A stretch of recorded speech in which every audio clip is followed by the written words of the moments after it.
Allez, place à votre feuilleton de la semaine en immersion à Nigloland. Le parc d'attractions de Dolencourt dans l'Aube a rouvert ses portes le 4 avril dernier. Depuis 1987, le site ne cesse de voir le nombre de ses visiteurs augmenter. Et ce soir, nous vous emmenons dans les coulisses du parc quelques jours avant la réouverture. Stéphane Mocosé, Pauline Lermite. C'était le 4 avril dernier. Après plusieurs mois de silence, des cris ont à nouveau retenti à Nigloland. Le parc d'attractions au bois avait fermé ses portes le 11 novembre au soir. Une fermeture annuelle, traditionnelle, mais pas une hibernation. Durant plusieurs mois, le personnel s'est activé pour préparer la saison 2026.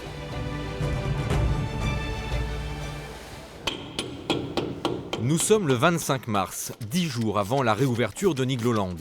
Dans les entrailles de l'Alpina Blitz, l'attraction phare du parc, Aurélien et Thomas s'affairent. Les deux mécaniciens vont consacrer une partie de leur journée à changer des roues porteuses de ce manège à sensations.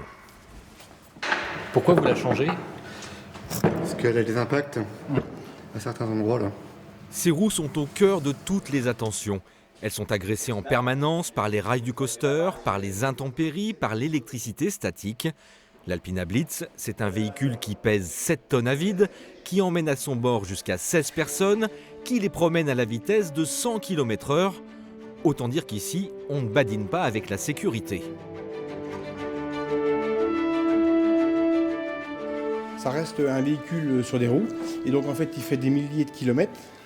Tous les ans, le parcours est impressionnant. Donc du coup, les roues, elles s'usent. Elles peuvent aussi s'altérer avec le climat, la température. Donc elles sont contrôlées tous les matins. Mais dans les périodes hivernales, on pousse les contrôles bien plus loin. Et donc on a rebuté, je crois cet hiver, une vingtaine de roues. Et on les a remis en place. Et là, on est en train de faire le contrôle d'ajustement. Nigloland, c'est une quarantaine d'installations pour des émotions plus ou moins fortes. La pause hivernale permet de remettre en état les manèges et leurs décors. Cette année, par exemple, la grande roue a été intégralement démontée et ses 20 000 ampoules vérifiées. Les bouées de la rivière des Fées ont également eu droit à un petit bain de jouvence. Là, c'est un revêtement qui ne doit pas s'enlever. Avant, on mettait de l'anti-fouling, comme sur les bateaux.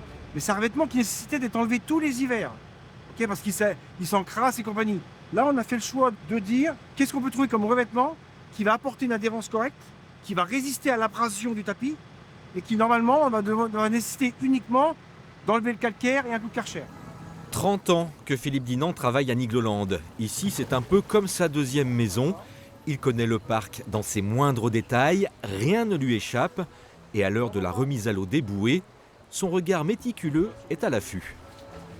C'est bon, ça craint rien, ça passe. Par contre, tu vois, je me demande si on ne doit pas réduire un tout petit peu la vitesse parce que j'ai quand même senti que le tapis était un peu plus rapide que l'eau. Pendant qu'on ajuste la vitesse et la position des bouées, à quelques mètres de là, les jardiniers sont aussi à l'œuvre. Rappelons que la mascotte du parc est un hérisson et que par nature, à Niglo, on aime célébrer le printemps et ses couleurs. Là, on a reçu à peu près 10 000 petites fleurs qui vont aller de l'entrée du parc à la rivière des Fées, autour des restaurants, un petit peu partout.